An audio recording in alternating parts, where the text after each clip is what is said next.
Hey everyone, and welcome back to another video. Sorry about the voice, I'm just recovering from a cold that has gone to my throat. For a while now I've been looking to build a sort of small media PC that I can plug into a TV, use it for YouTube, streaming, and a bit of wireless gameplay from Steam. But the motherboard's been hanging around for quite a few years. It actually belonged to my friend Kimandjax. She does Minecraft streaming, I'll link it down below. But yeah, this is one of her original machines that we put together. I think it was like a $500 build, or something very close to that back in the day. That's when you could get computer parts for a reasonable price. I mean, it is a 4th generation Intel CPU in there, so pretty old, like really old now. So yeah, I dug out my old Cooler Master, I think it's a 121 or something thereabouts heatsink, which fits this socket quite nicely. So coming on to the parts, I've picked up an Asus Prime AP201 case. It's a micro ATX case, good ventilation, enough room for GPUs, ATX power supplies and things like that. I actually wanted to go with one of these cases before this one, but they were really expensive and I couldn't find an ITX board that would fit an AM4 CPU. Well, not at least for a reasonable price. You can get ITX AM4 motherboards still that support the Ryzen 2600X that I've got lying around, but yeah, I think overall this whole build set me back about $300 NZ. Most of that was the case, a little bit was for the solid state that I picked up, but yeah, it's got some good front I/O, everything you need basically. Quick removable side panels, good ventilation, easy accessibility. Yeah, not much to it really. I do like the fact that the PSU has sort of remote mounting to keep the case nice and small, which is quite nice. It does limit the form factor of the motherboards, of course, and the lengths and things like that, but yeah, overall it's actually pretty nice. Comes with one rear case fan. Standoffs are already installed in the motherboard. Top panel can come off quite easily, front panel can come off quite easily. All your cable management is of course done on the right hand side of the case. Comes with some velcro and zip ties and things like that. Nice inclusion.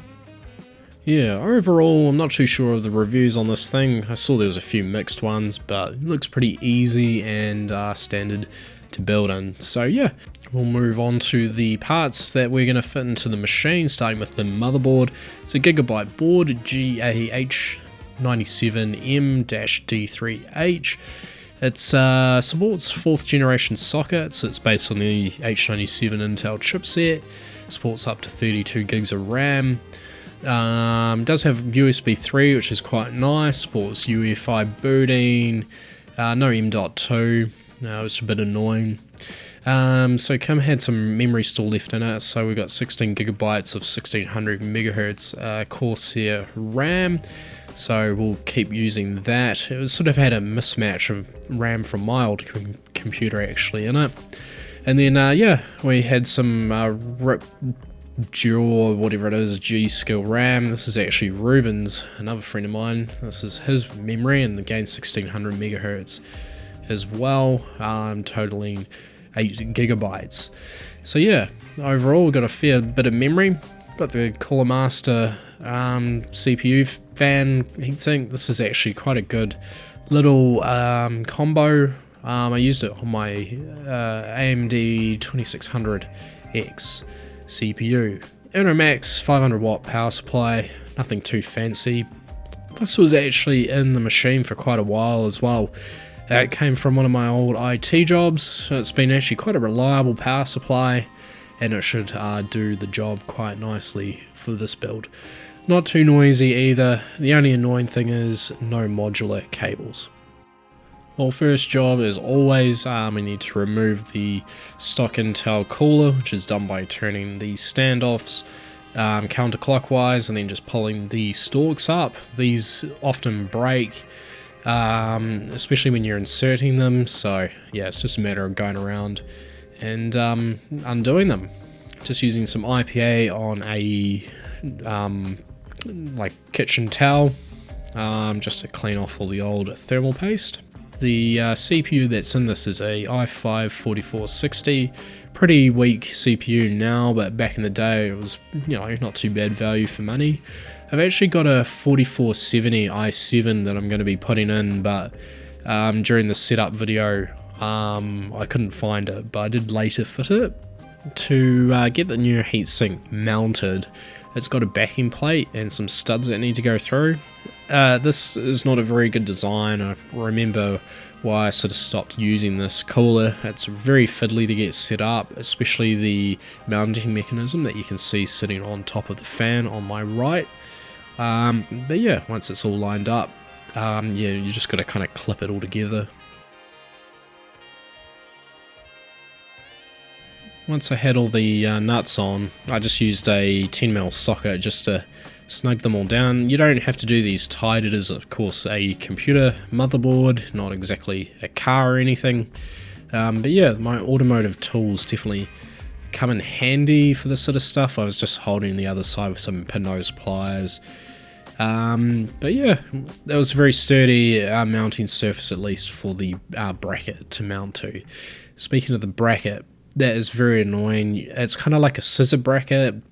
The different holes line up depending on what CPU socket you're doing the mounting for, so I had to mess around with that for, you know, a good few minutes to figure it out. It's been quite a few years, as I said, since I've used this mounting hardware, but you can see me struggling with it for a bit here.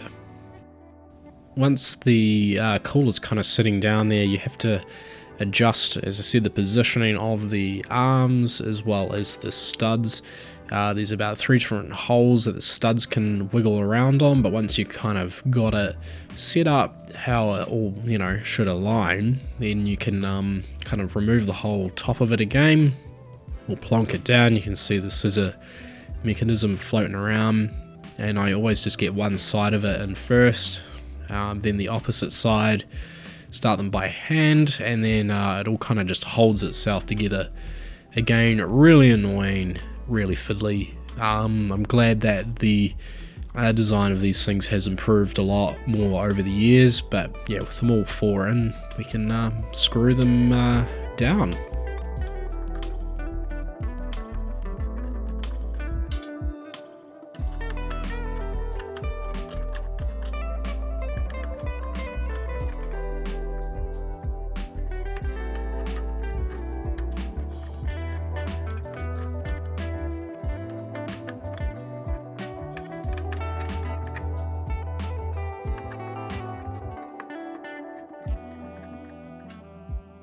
With that all wrapped up, I always give it a bit of a wiggle test and lift test. It should be able to move side to side. It means there's not too much pressure on the mounting hardware.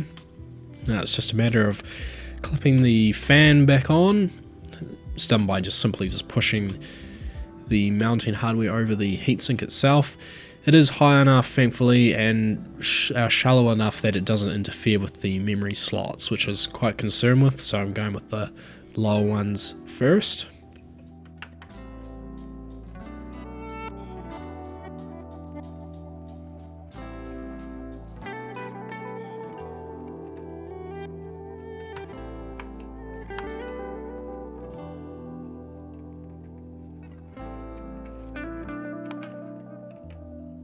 Of course, matching the modules up to get the maximum channel configuration, but yeah, that's it. The motherboard is all wrapped up and ready to go into the case. Speaking of which, always putting the IO shield in first before doing anything.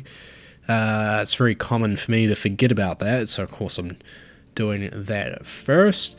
But yeah, this should be actually pretty simple. It's not a very complicated build. The whole thing kind of just drops into place. Of course, I remembered to check that the standoffs are in the correct position, didn't I? Well, yeah. Well, to take that out and double check that, I always like to triple check this, just because if it's not right, it could short something out. Never fun. So yep, dropping the board back in, throw a couple of screws in, and yeah, we'll carry on with the build.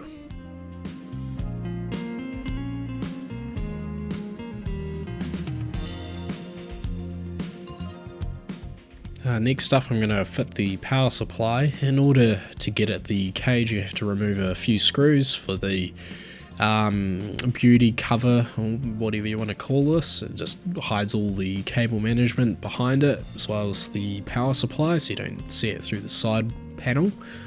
But yeah, there's only 4 screws holding that in, easy enough to remove, and then you can unscrew the front of the power supply cage and the whole cage comes out. It's one of those things where you mount the power supply into the cage, then bolt the cage into the case as a a whole unit.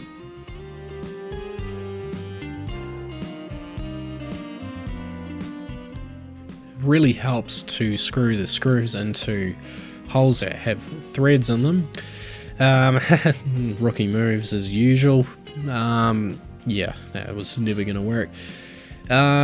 You'll also notice I've made another mistake. You can see there the power cord, the orientation of that power cord means that the cable can't fit into the power supply, the mains power feed cable, so it would butt up against the front of the case. So I actually had to take the power supply out and turn it to the opposite side of the orientation that you saw there. But thankfully, as I said, it wasn't too hard to do. With this just being a cage unit, pretty much just take it out and flip it around.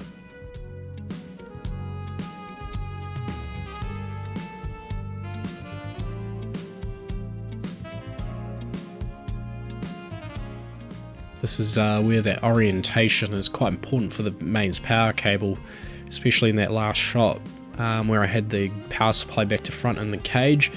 Yeah, the mains cable would have interfered with the front of the case. That's okay, we'll just throw the beauty panel back on. Big nose coming into view, as always, got to have a bit of big nose. The one thing that's really annoying about the power supply is it's not modular.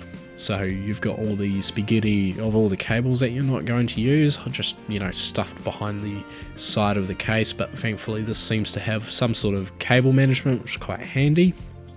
But yeah, it wasn't too hard to get the cables in.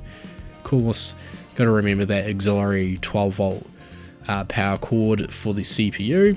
But yeah, this is what I was talking about with the power supply. Got a bunch of cables that you got to tidy up and yeah, try and fit into place so you can get the side panel back on. I do like the fact that the case has provisions for the 2.5-inch hard drives. Once you get the screw holes to line up, of course, it's pretty easy to mount a drive. So here I've just picked up a cheap 1TB Kingston SSD. It's enough for all these Steam games. It's not very fast, but it was pretty cheap, and it's still better than a spinning hard drive. So yeah, I'll just mount that in there, and of course run the power cable and the SATA cable. It's the only annoying thing using these old motherboards is no onboard M.2 slot for SSDs, so yeah, it means you have to run cables for your storage or your optical media. But yeah, we'll just tuck all of that in the cable management trough of all the other rubbish and crap that I've stuffed in there. Doesn't that look awesome?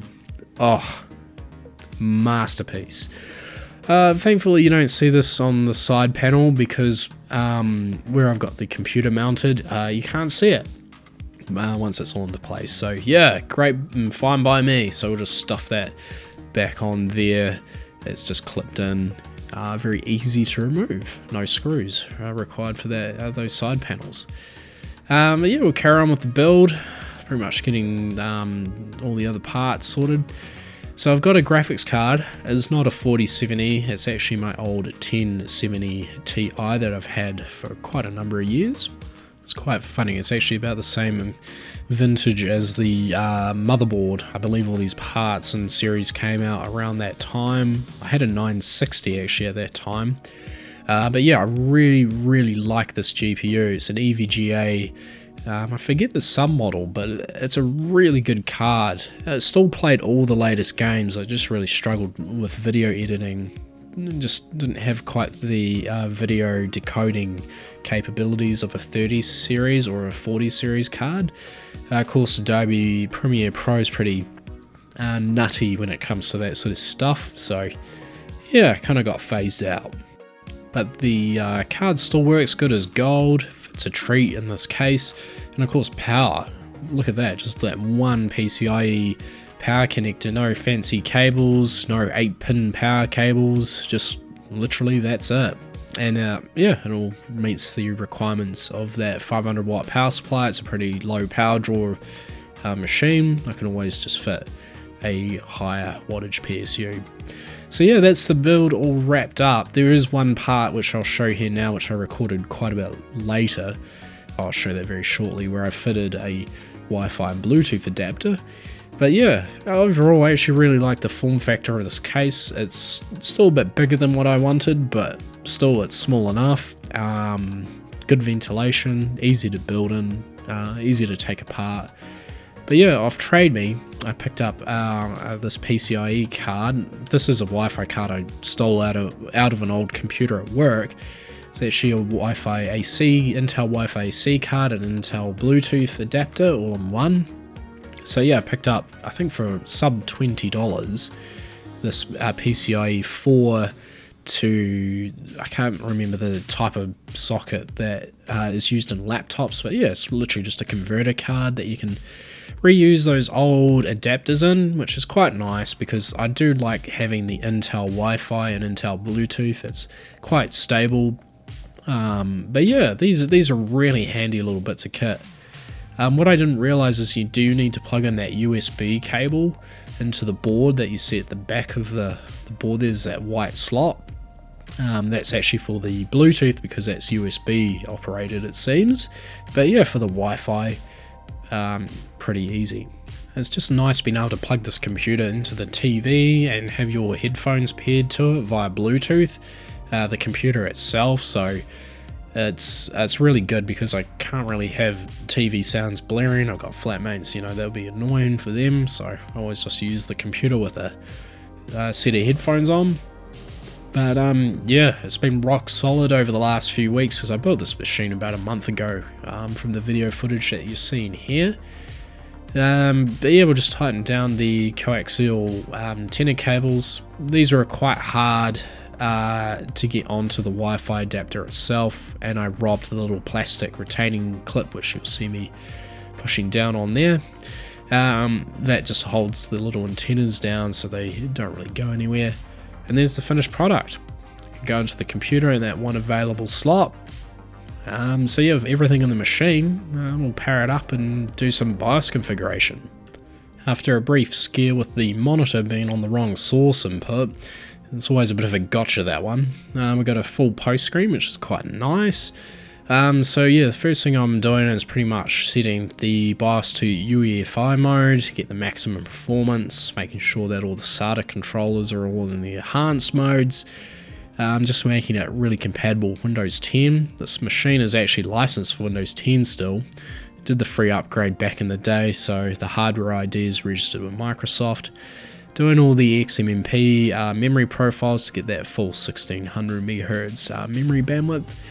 And yeah, just going through and just tweaking any other settings and bits and pieces to yeah, get it as fast as possible. At this point I'm still rocking the i5 CPU, so I'm leaving some performance on the table. I did actually notice quite a good performance bump going to that i7 4070. But yeah, other than that, it runs really nice and cool with that Cooler Master heatsink. Even though this is not really this machine's forte at the moment, yeah, play some games and check out what the performance is like.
Getting there! Cops! Coming our way! Be cool! They ain't made this car yet. Man, I'll believe in this bird when I get eyes on it. Shit! Roadblock! Go right! Beat the train, man! Alrighty, well that just wraps this one up. It's a nice quick little build. Yeah, plays games, plays movies, TV shows, YouTube, all of that. So it's been actually quite a handy little machine. I did pick up a nice little wireless keyboard and mouse as well for it, which is quite good. It's got a touchpad on it. It's one of these Logitech jobbos. But yeah, other than that, that was it. It's just reusing old parts I had lying around. It's been collecting dust. It's good to give it a new lease of life. Thanks again for watching. Sorry about the tired, sick voice. And yeah, catch you guys in the next one. Alright, bye for now.